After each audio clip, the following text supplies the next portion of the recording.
दोस्तों नमस्कार, आप सभी का स्वागत है मेरे चैनल पे। वुमन एक ऐसी पहेली जिसको समझना हर किसी का बस का नहीं। एक माँ, एक बेटी, एक पत्नी, एक बहन, जाने कितने सारे रूप। वुमन एम्पावरमेंट, वुमन इक्वालिटी के बारे में हम चाहे जितने बात कर लें, असलियत क्या है उसी को पता। एक लड़की का बचपन से लेके एडल्टहुड और एडल्टहुड से लेके ओल्ड एज तक का सफर क्या होती है, इस टॉपिक के ऊपर डिस्कस करने के लिए आज हमारे बीच एक ऐसी शख्सियत हैं जो अपने लाइफ में काफी सारे उतार चढ़ाव देखे हैं, फिर भी कभी हार नहीं माने हैं। मेरी नज़र में वो अपनी लाइफ में काफ़ी ज़्यादा सक्सेसफुल हैं और मैं इनकी लाइफ से काफ़ी ज़्यादा इंस्पायर्ड हूँ। तो आइए स्वागत करते हैं मेरी बड़ी बहन शीला नानी का। दीदी आपके बारे में कुछ बताइए। पहले मैं थैंक यू बोलती हूँ। थैंक यू रिद्धि कि मुझे इस लायक समझा कि आपके ऑडियंस को मेरे लाइफ एक्सपीरियंस से कुछ सीखने को मिलेगा, कुछ समझ पाएंगे। इस लायक समझने के लिए बहुत बहुत थैंक यू। मैं आशा करती हूँ कि आपके ऑडियंस थोड़ी सी भी इंस्पायर हो जाए तो भी मेरे लिए ये बहुत बड़ी सौभाग्य की बात है। मैं प्रोफेशन से मैं एक फैशन डिज़ाइनर हूँ। हैंडीक्राफ्ट के साथ प्रोजेक्ट करती हूँ, हैंडीक्राफ्ट डिपार्टमेंट के साथ बहुत अलग अलग एरियाज़ में जाके, इंटीरियर में जाके, तो पैन इंडिया मेरा घूमना रहता है।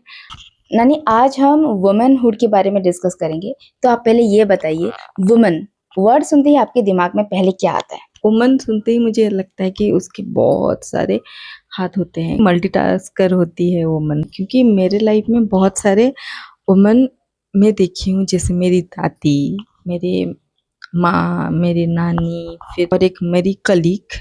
मैं इन लोगों से बहुत इंस्पायर हूँ। तो जब भी मैं वुमन, इनके तो चेहरा आते हैं और लगता है कि बहुत सारे हाथ हैं और बहुत काम कर रही है। जैसे कि अपनी दादी को ना बचपन में मैं बहुत सारा काम, वो बहुत कम उम्र में विधवा हो गई थी, 5 बच्चों को वो संभाली थी। एंड उस टाइम में मतलब आज से कुछ 80-90 साल पहले संभालना बहुत मुश्किल होती है। कोई साधन नहीं होती, इंटीरियर में रहती थी गाँव में, फिर विधवा औरत और बच्चे भी उतना बड़े नहीं कि संभाल पाए खुद को। और हाँ, सिचुएशन हैंडल की है, गरीबी देखी है, सब कुछ हैंडल करके भी ना वो बहुत खुशमिजाज रहती थी, हंसी रहती थी। हाँ, वो भगवान को हर चीज़ समर्पण कर देती थी कि हाँ, भगवान तो देख लेगा। और पूरा लाइफ उनका वो समर्पण में ही चला गया और भगवान उनको बहुत अच्छे तरीके से, मैं जितना मानती हूँ कि वो बहुत अच्छे तरीके से अपना लाइफ जी के गई। वो बहुत मल्टीटास्कर होती थी। वो खेती भी देख लेती थी सेम टाइम, 5-5 लोग, क्योंकि कोई लड़की जो बुआ थी वो शादी हो गया था, फिर 5-5 लड़के को अकेले संभालना। तब तक माँ आ गई थी, बट बाकी 4 तो पूरा रहते थे। पापा बाहर रहते थे, पापा मम्मी मतलब बिकॉज पापा का जॉब था। तो अकेले संभालना, घर संभालना, झाड़ू करना, तभी तो कोई ऐसा बाई ये सब कॉन्सेप्ट नहीं था, नहीं घुसाते थे एक्चुअल में। कारण होता था कि घर में एंट्री नहीं होता था उन लोग का, तो वो खुद करती थी सारा कुछ। इतना करके भी ना, इतना जो हमारा पीठा बनता था ना, पीठा मतलब कोई भी त्योहार आता है ना तो पकवान बनती है, तो वो बना लेती थी। और उनका हाउस ऐसा नहीं कि क्लटर है, जाहिर सी बात है अनाज है तो क्लटर रहेगा थोड़ा बहुत, बट ऐसा गंदा वाला क्लटर नहीं था, वो साफ कर लेती थी प्रॉपर। मुझे देख के तो मतलब मैं बहुत इंस्पायर होती थी। उनके पास बहुत नेगेटिव होने के लिए बहुत चीज़ थे, बट वो नेगेटिव हुई नहीं, पॉजिटिव ही रहा करती थी। तो मैं ऐसे ही देखती हूँ। फिर मम्मी को देखी कि बहुत सहनशील है मेरी मम्मी ना, कुछ भी बोल दो, बहुत कुछ बोलती नहीं है, किसी को रिप्लाई मतलब कैसे अजीब, मतलब अभी कोई मुझे बोल दे तो मैं पलटे सा 2 मिनट में जवाब दूँगी, तो वो भी काम कर लेती है, सब कर लेती है। शी इज़ लाइक ऐसा। अपने दादी को तो लाइक हम दोनों का दादी ऑब्वियसली सेम है। तो मैं दादी को देखी हूँ, वो मतलब वो सब करने के बाद भी वो देखना पुराण पढ़ती थी, पुराण पढ़ती थी, भगवत पढ़ती थी, सारा कुछ वो पढ़ती थी, उसके लिए टाइम भी निकालती थी। और उनमें एक चीज ये था, गुस्सा मैं कभी देखी नहीं हूँ, दादी को गुस्सा होते हुए मैं कभी देखी नहीं हूँ। हाँ, एग्जैक्टली, हमें मारती भी नहीं थी, उल्टा पापा मम्मी मारते तो हमें बुझाती थी, कभी नहीं। तो मैं तो दादी को तो लाइक बहुत, वो मुझे भी बहुत मतलब इंस्पायर करती है। या दिस इज वुमन। तो वुमन सोचते हैं, आपके दिमाग में बेसिकली यही आता है, multitasker, then strong strong personality, personality, positive, सहनशीलता, हस्बैंड को हैंडल अगर करना, लाइक बच्चों को फैमिली हैंडल को करना, हैंडल सब तो करना, पूरे पूरे देयर मतलब लॉट्स मेनी वुमेन वर्ड से भाई बहुत कुछ है। लाइक हाँ हाँ हाँ and I also feel blessed कि मैं एक वुमन हूँ। ये जब हाँ जब हाँ सोचती हूँ तो बेसिकली कैसा होता है एक एक वुमन का बचपन से लेके एडल्टहुड तक का सफर। जैसे बचपन नॉर्मल रहता है, पढ़ाई करो, खेलो कूदो, एंड एवरीथिंग इज सॉर्टेड, ठीक है, खाओ पियो सो जाओ। जिससे एडल्टहुड आती है ना, सोसाइटी आपको अलग नज़र से देखना स्टार्ट कर देती है, बहुत सारे चेंजेस, बॉडी में चेंजेस आने लगती है, शांत थी मैं, धीरे धीरे चिड़चिड़ा होने लगी, फिर पता चला कि ओ ये पीरियड्स होने से होती है, आयरन डिफिशियंसी होने लगी, मैं बहुत पतली थी। 10th में क्या हुआ, मैं बिफोर 2 मंथ ऑफ बोर्ड छुट्टी हो जाता है, घर में पढ़ाई होता है, तो मैं घर में बैठी, और ना क्योंकि हम लोग इतना खेला कूदा करते थे ना, हजम हो जाता था हर चीज़। आउटडोर गेम बहुत पसंद है, तो मैं आउटडोर खेलती थी। अचानक से एक दिन स्कूल में इंट्रोड्यूस हुआ वॉलीबॉल, तो मुझे कुछ नहीं पता था, ना टेल ना हेड, कुछ नहीं पता था, कूद के ही मैं खेल ली, ठीक है, बस मैं ऐसे थी। सो इतना एक्टिव जब आप हो, फिर सडनली घर में बैठ आप बता जाओगे। नहीं रहे हो लेकिन आप उसमें चैंपियन भी हुए थे। नहीं नहीं नहीं नहीं, वॉलीबॉल में नहीं थी मैं तो स्पोर्ट्स में 10th स्पोर्ट्स में में आपको 10th में मैं चैंपियन मिला चैंपियन था, थी, मैं चैंपियन थी, बहुत एक्टिव राइट। थी मैं। तो लाइक मैं जब बैठ गई ना, तो पढ़ाई था और कुछ एक्टिविटी नहीं था, तो बहुत भूख लगती थी, क्योंकि बॉडी वही था ना कि हजम कर लेता था, पर बॉडी को क्या पता पेट बंदी बढ़ गई है। तो फिर वो बॉडी, फिर 10th के बाद धीरे धीरे इतना खाना खाओगे 6 महीने के बाद, तो बॉडी रिएक्ट करेगी ना, तो धीरे धीरे लाइक मैं बहुत पतली थी, फिर बहुत अच्छा फिगर हो गया था। आई शायद 2 मंथ, कुछ 2-3 मंथ्स के बाद फिर मेरा बॉडी ऐसा चेंज हो गया। तो ये चेंजेस होती है। तो जब हमें प्यूबर्टी हिट होती है तो जो सडन चेंज होता है ना, हाँ, वो हम लोग को समझ में नहीं आता है, नहीं उसके आता। लिए मेंटली हम लोग रेडी नहीं रहते हैं, एग्जैक्टली। लेकिन हमारे फिजिकली बहुत चेंजेस आ जाती हाँ, है, बहुत फिर चेंजेस। अचानक से मूड स्विंग्स और पिंपल्स निकल आया चेस्ट स्किन पेन एंड में, ऑल बहुत हाँ, कुछ होता है। बहुत कुछ चेंजेस। ये एक नारीत्व जो आता है ना, वो एक अलग चीज होता है। एक हाँ, लड़की वाला एक फेज होता है, एक नारी नारी वाला फेज होता है। वो नारी वाला फेज मेंटली फिजिकली सब में चेंज ले लाता है। एग्जैक्टली। हम सुने हैं कि टीनेज जो होता है वो एज काफी नाजुक होती है, तो ये टीनेजर्स गर्ल को स्पेशली किस तरह से अपने लाइफ को जीना चाहिए।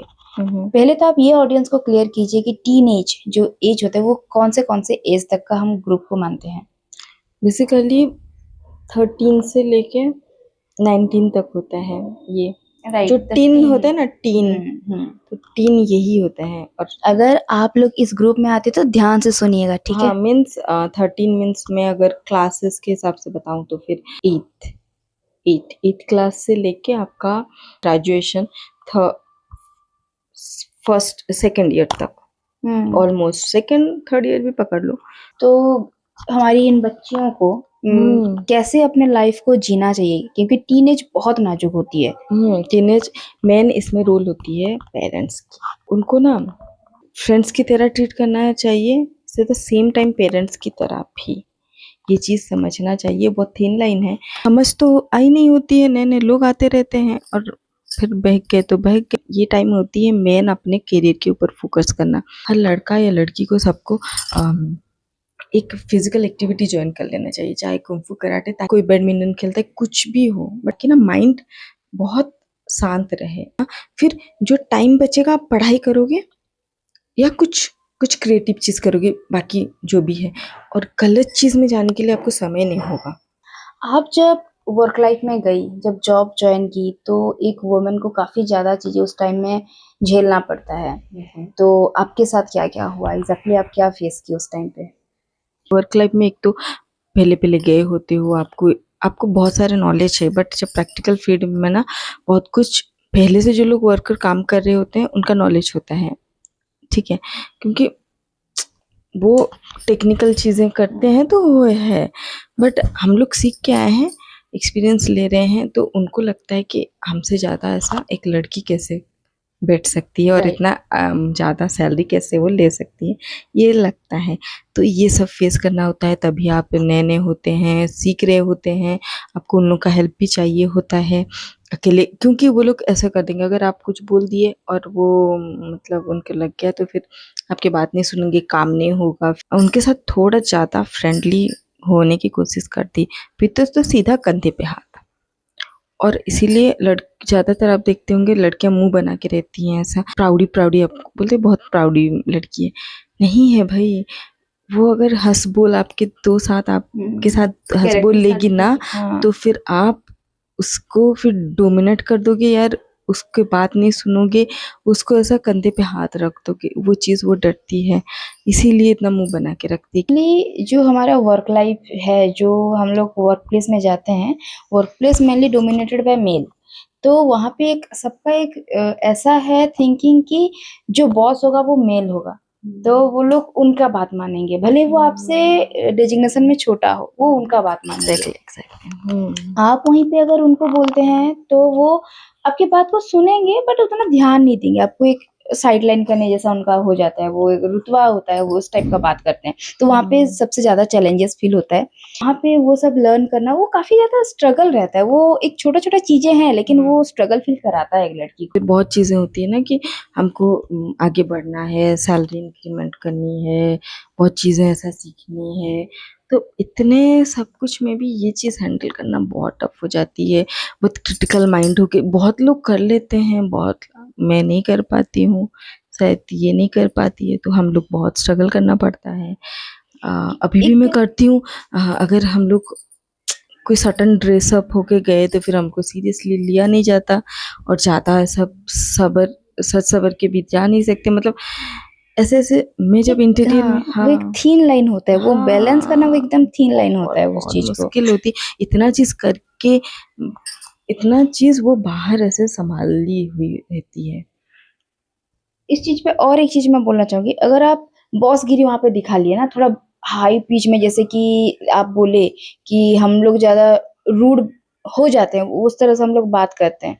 तो कहीं पे अगर आप ज़्यादा फ्रेंडली भी हो जाते हैं ना, तो वो लोग आपको एक कैरेक्टर सर्टिफ़िकेट थमा देंगे, ठीक है? शी इज़ लाइक दैट, वो आपके पीछे बात बात करेंगे। तो वो भी होता है, उस चीज़ को बैलेंस करना मेंटली बहुत प्रेशर आता है। काम का प्रेशर इज़ डिफरेंट, वो हर कोई फेस करते हैं, मेल और फीमेल जो भी हैं। लेकिन ये जो पतला लाइन ना, ये मेंटली बहुत डिस्टर्ब करता है। बहुत सारे लोग ऐसे लाइफ में, हम जब भी अभी जैसे हम लोग एडल्टहुड के बाद के लाइफ को बोलते हैं, तो लाइफ में बहुत सारी ऐसा टाइम आता है जहाँ पे हम लोग बहुत अप्स एंड डाउन्स देखते हैं, राइट? उस चीज़ में क्या होता है, कई लोग डिमोटिवेट हो जाते हैं, कोई लोग सुसाइड कर लेते हैं, कोई लोग लाइफ में हार जाते हैं, अपना डिसीजन, अपना रास्ता चेंज कर लेते हैं। तो आप भी, मैं जैसे जानती हूँ, आप भी अपने लाइफ में काफ़ी ज़्यादा अप्स एंड डाउन्स देखे हैं, और उस टाइम में कैसे आप फाइट बैक करते हैं, कैसे मोटिवेट करते हैं खुद को, वो थोड़ा बताइए? हाँ, मैं ना रो लेती हूँ।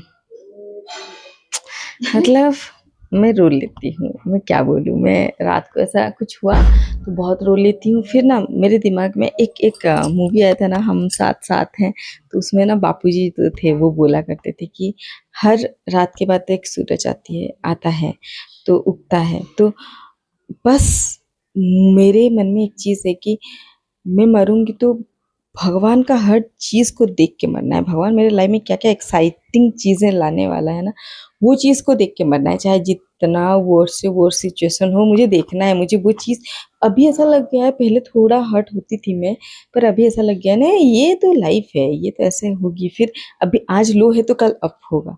तो फिर मैं इसी मोटिवेशन से, और भगवान, क्योंकि मैं लगता था अपनी लाइफ में कुछ स्टोरी होना चाहिए ना, ऐसा पैरेलल ऐसा जाएगा बताने तो के फिर लिए क्या कुछ मज़ा तो आएगा? हो। सिर्फ़ सब कुछ हैप्पी-हैप्पी, ऐसा मज़ा भी नहीं आएगा। भगवान इसीलिए तुम फिर सुख-दुःख में डिफ़रेंस नहीं कर पाओगे। तो लाइफ़ को not take it so seriously, not take it so granted. बस आराम से लो, और भगवान का जो भी चीज़ हर दिन कुछ जो नया भगवान हमको सिखा रहा है, उसको एक्सेप्ट करो, उसको जियो। दैट्स इट, हैप्पी रहो। किसी के साथ ब्रेकअप हो गया भाई, हो गया, क्या करें, वो चला गया कि कोई और पसंद आ गया, ठीक है, आ गया, हमको भी कोई और पसंद आ जाएगा, कोई और मिल जाएगा। भगवान कुछ अच्छे, भगवान जो भी करता है बहुत अच्छे के लिए करता है। तो मैं यही सोचती हूँ कि भगवान जो भी करता है अच्छे के लिए करता है, और भगवान हमारा लाइफ लिख रहा है तो कुछ इंटरेस्टिंग लिखा होगा कि आप जब मरो तो भी अपना स्टोरी भी लिखो, तो कुछ रहना चाहिए ना इंटरेस्टिंग, कि मैं ऐसा किया, मेरे लाइफ में इस टाइम में ऐसा हुआ। तो दैट्स इट, ये एक स्टोरी लिखा जा रहा है।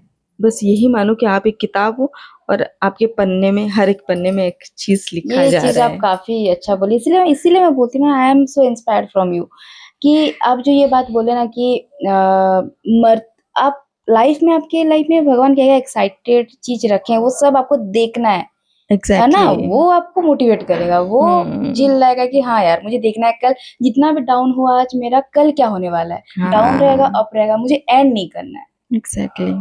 नानी के हिसाब से क्या होता है जेंडर इक्वालिटी?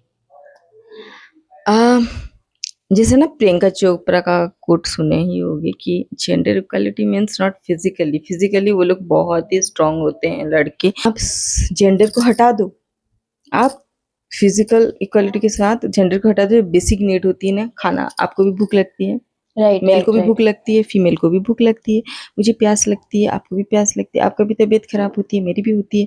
तो ये इक्वालिटी है। जब हम जॉब में जाते हैं तो इक्वालिटी चाहिए। वो अगर 1 लाख का पैकेज में रह सकता है, same qualification, same enthusiasm, same age, सब कुछ इक्वल कर रहे हैं, तो फिर उसको कम और इसको ज़्यादा, ये क्या है? ये नहीं होना चाहिए। दिस इज, ये इक्वालिटी हमें चाहिए।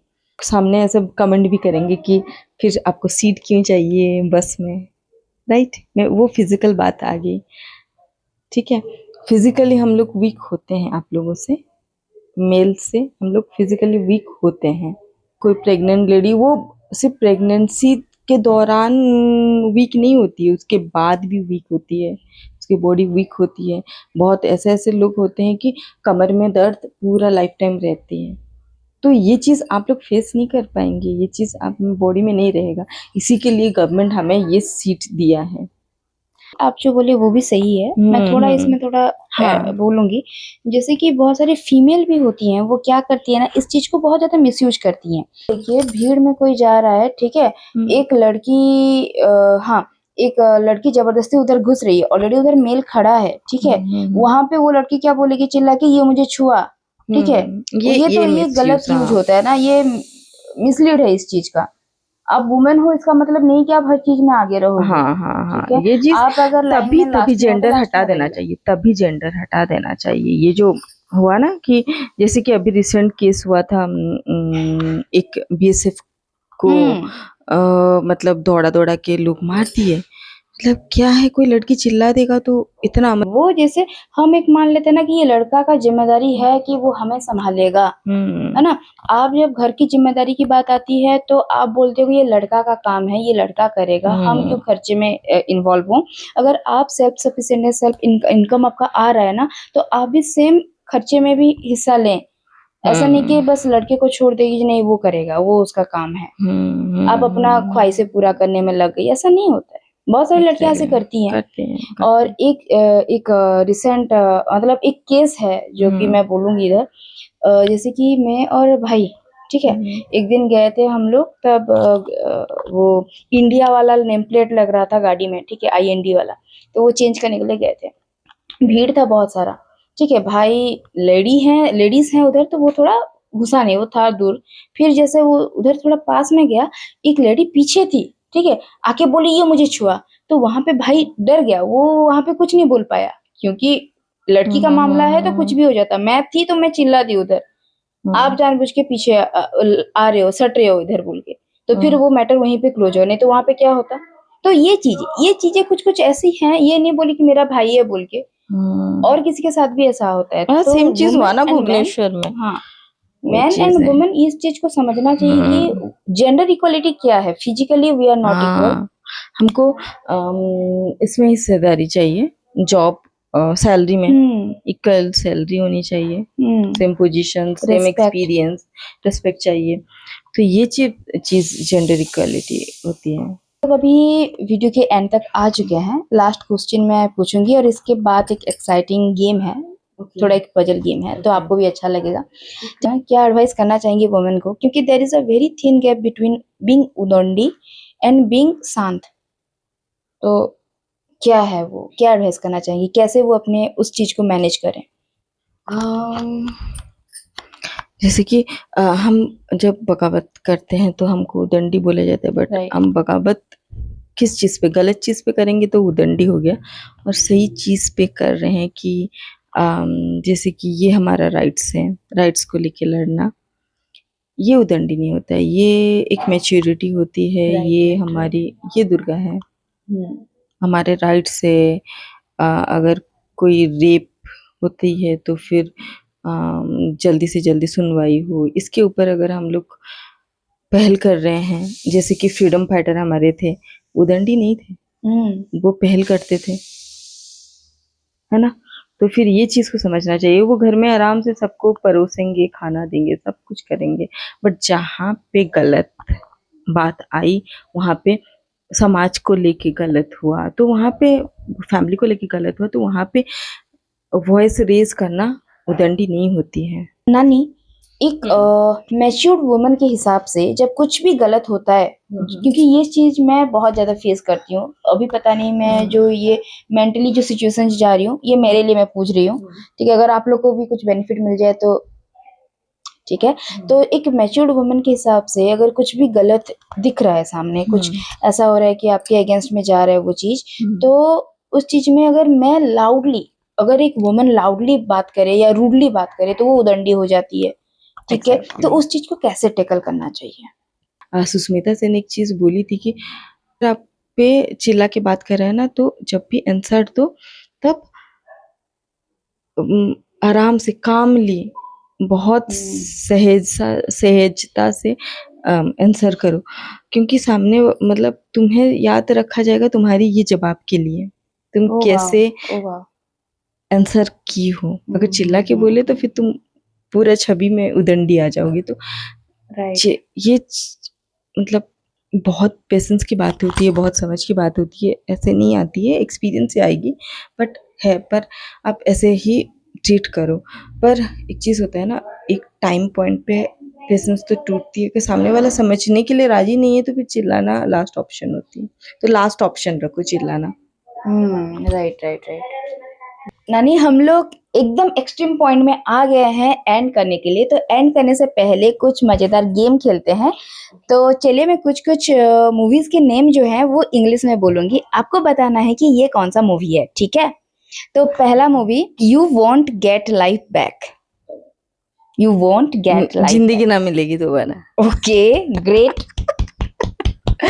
Okay, the next, heart want, Dil Chahta Hai. Okay okay okay. Blood field parting, blood field parting, comment कीजिए आपको अगर पता है। ब्लड फील्ड पार्टिंग, पार्टिंग, खून,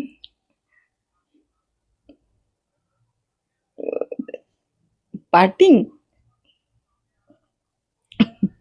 खूनी, ब्लड फील्ड पार्टिंग,